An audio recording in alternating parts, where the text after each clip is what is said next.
الحمد للہ وحدہ لا شریک لہ والصلاة والسلام علی من لا نبی بعدہ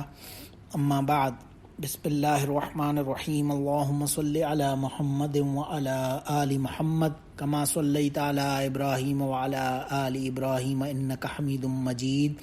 اللہم بارک علی محمد وعلی آل محمد کما بارکت علی ابراہیم وعلی آل ابراہیم انک حمید مجید۔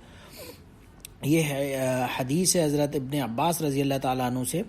یہ فرماتے ہیں کہ ما رأیت النبی صلی اللہ علیہ وسلم یتحری صیام یوم فضلہ علی غیرہ الا ھذا اليوم یوم عاشوراء وھذا الشہر یعنی شہر رمضان او کما قال علیہ الصلوۃ والسلام، رواه البخاری والمسلم۔ اس حدیث میں حضرت ابن عباس رضی اللہ عنہ فرما رہے ہیں کہ میں نے نہیں دیکھا رسول اللہ صلی اللہ علیہ وسلم کو کہ وہ اتنی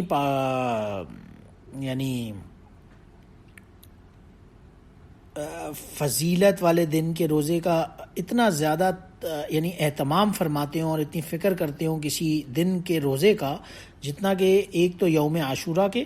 اور سوائے اس ماہ مبارک یعنی رمضان کے۔ کیا مطلب ہوا؟ یعنی رسول اللہ صلی اللہ علیہ وسلم کے بارے میں ابن عباس رضی اللہ عنہ فرما رہے ہیں کہ آپ صلی اللہ علیہ وسلم جتنا پابندی اور فضیلت اور اہتمام ایک رمضان کے بعد یوم عاشورہ کا روزے کا فرماتے تھے، وہ اور کسی اور دوسرے دن میں روزے رکھنے کا نہیں فرمایا کرتے تھے۔ اور آبویسلی بہت ہی فیمس یوم عاشورہ کا روزہ کے بارے میں روایات سے ہمیں پتہ بھی چلتا ہے اس کی وجہ، خاص طور سے ابن عباس رضی اللہ عنہ کی ایک دوسری روایت ہے بخاری اور مسلم شریف کے اندر دونوں میں، جس میں ان رسول اللہ صلی اللہ علیہ وسلم قدم المدینہ فوجد الیہود صیام یوم عاشورہ۔ جب رسول اللہ صلی اللہ علیہ وسلم مدینہ طیبہ تشریف لائے تو انہوں نے دیکھا، سب لوگوں نے آف کورس ہجرت کے بعد، کہ یہود جو تھے، جیوز تھے مدینہ کے، وہ لوگ یوم عاشورہ کے دن روزہ رکھا کرتے تھے۔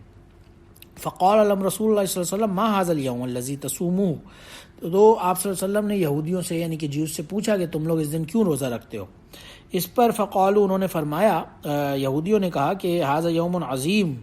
انجى اللہ فی موسیٰ وقومہ وغرق فرعون وقومہ، کہ یہ بہت ہی بڑا یوم عظیم، یہ بہت ہی بڑا دن ہے یوم عاشورہ کا۔ اس دن اللہ نے موسیٰ علیہ الصلوۃ والسلام اور ان کی قوم کو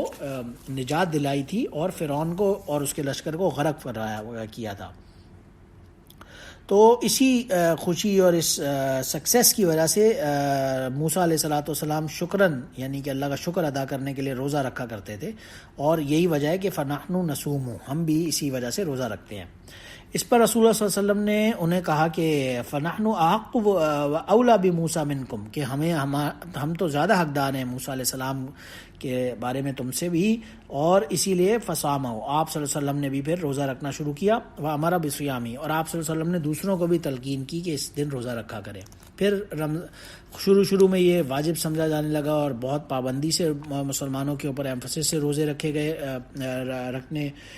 اس یوم عاشورہ کے دن، لیکن پھر جب رمضان کے روزے فرض ہو گئے اور اس کی قطعیت یعنی کہ واجب ہونا ختم ہو گیا، لیکن پھر بھی بہرحال مسنون طریقے پہ صحابہ کرام نے خاص طور سے اس دن کے روزے کا ایک معمول بنایا اور اسے بہت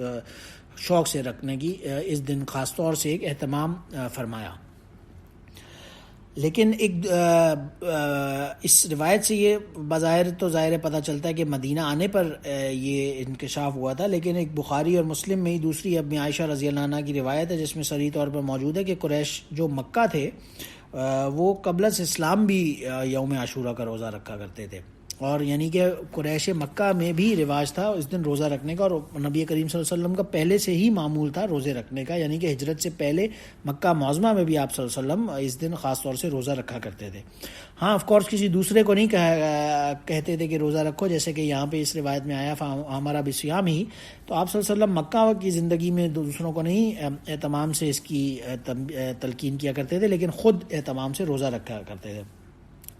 اور موسٹ پرابلی ہو سکتا ہے کہ دین جو ملت ابراہیمی اور اسماعیلی ہے، کفار مکہ کا بھی کلیم تو آف کورس ان کا بھی یہی تھا کہ ہم دین ابراہیمی پر ہیں، جس طرح کہ جوز کا کلیم تھا یا ایون مسلمانوں کا کلیم تھا کہ ہم ملت ابراہیمی پر ہیں، اور اسی کی اتباع کو قرآن پاک میں بھی دراصل فرض قرار دیا گیا، واتبع ملت ابراہیم حنیفہ، کہ اس ملت کا حصہ بن جاؤ یکسو ہو کر۔ تو ظاہر ہے اگر مکہ والے ان کی شریعت کے کسی آرڈر کو فالو کر بھی رہے تھے، دین ابراہیمی یا اسماعیلی کو، تو نبی کریم صلی اللہ علیہ وسلم کے بھی اس میں کرنے میں آف کورس کوئی کباہت بھی نہیں نظر آتی آف کورس. تو آپ صلی اللہ علیہ وسلم کا بہرحال معمول تھا کہ اس دن روزہ رکھا کرتے تھے. اور مسند احمد کی ایک روایت سے پتہ چلتا ہے کہ یوم عاشوراء والے دن حضرت نوح علیہ السلام کی جو کشتی تھی، جو بوٹ تھی، وہ بھی جا کے جودی پہاڑ کے اوپر لگی تھی، یعنی کہ اس نے قیام کیا تھا بہت عرصے بعد، یعنی کہ پوری دنیا میں جب طوفان آ گیا اور وہ ڈوبتے ڈوبتے بچی، اور پھر فائنلی جا کے جودی پہاڑ پہ جب وہ ٹکی تو وہ یہی یوم عاشوراء کا دن تھا. بہرحال بخاری اور مسلم وغیرہ میں دوسری روایات سے ہمیں پتہ چلتا ہے کہ آپ صلی اللہ علیہ وسلم نے خاص طور سے اس دن یوم عاشوراء کے روزے کو اہتمام سے اور کئی بعض اوقات آرڈر بھی دیا رکھنے کا مسلمانوں کو. لیکن پھر رمضان کے بعد آف کورس اس کی فرضیت ختم ہو گئی، لیکن مسنون اس کا ہونا باقی رہا. اور اس کے بعد لیکن حضرت عبداللہ بن عباس رضی اللہ عنہ کی ایک دوسری روایت سے پتہ چلتا ہے، حین صام رسول اللہ صلی اللہ علیہ وسلم عاشوراء امر بصیام قالوا یا رسول اللہ یوم یعظم الیہود والنصارى، کہ صحابہ کرام نے رسول اللہ صلی اللہ علیہ وسلم سے عرض کیا، یا رسول اللہ یہ اتنا بڑا دن ہے لیکن اس کی جو عظمت ہے وہ تو یعظم الیہود والنصارى، اس کی تو تعظیم یہود اور نصارہ بھی کرتے ہیں. تو جو اشتراک اور متشابہت پیدا ہو جاتی ہے مسلمانوں اور ان کے درمیان، اس کے بارے میں سوال کیا صحابہ کرام نے. اس پر رسول اللہ صلی اللہ علیہ وسلم نے فرمایا وَإِذَا كَانَ الْعَامُ الْمُقْبِلِ إِنشَاءَ صُمْنَا الْيَوْمَ التَّاسِعَ، کہ next year we going to fast on the 9th of Ashura. سمنا الیوم تاسع، ہم لوگ نیکسٹ ایئر 9th محرم کو روزہ رکھا کریں گے. لیکن بہرحال ابن عباس رضی اللہ عنہ فرماتے ہیں کہ اس کے بعد نیکسٹ محرم آیا ہی نہیں اور آپ صلی اللہ علیہ وسلم کا وصال ہو گیا. تو اس روایت سے پھر بہت سارے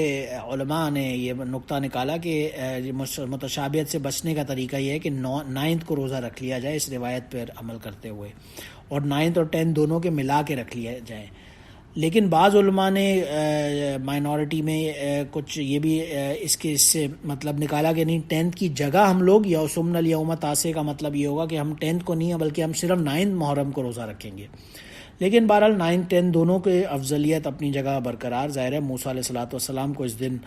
نجات ملی فرعون سے، تو اس کی افضلیت آف کورس کسی بھی صورت میں کم تو ظاہر ہے مسلمانوں کے دلوں میں ہو نہیں سکتی. اور جہاں تک بات متشابہت کی، اشتراک کی یا انہیں کاپی کرنے کی یا ان جیسا نظر آنے کی ہوتی ہے، تو علماء نے یہ بھی لکھا ہے کہ آج کل کے زمانے میں کیونکہ جو جیوز اور کرسچنز ہیں وہ لوگ کوئی خاص روزوں کا اہتمام کرتے ہی نہیں ہیں، خاص طور سے یوم عاشوراء پرابلی ان کو بہت سو کو تو پتہ بھی نہیں ہوتا، یا اگر پتہ بھی ہو تو روزوں کا خاص طور سے اب آج کل کے زمانے میں تو کوئی ایسا سسٹم ان کے یہاں نظر بھی نہیں آتا. تو اس لیے اگر ان آر ٹائمز اگر کوئی بندہ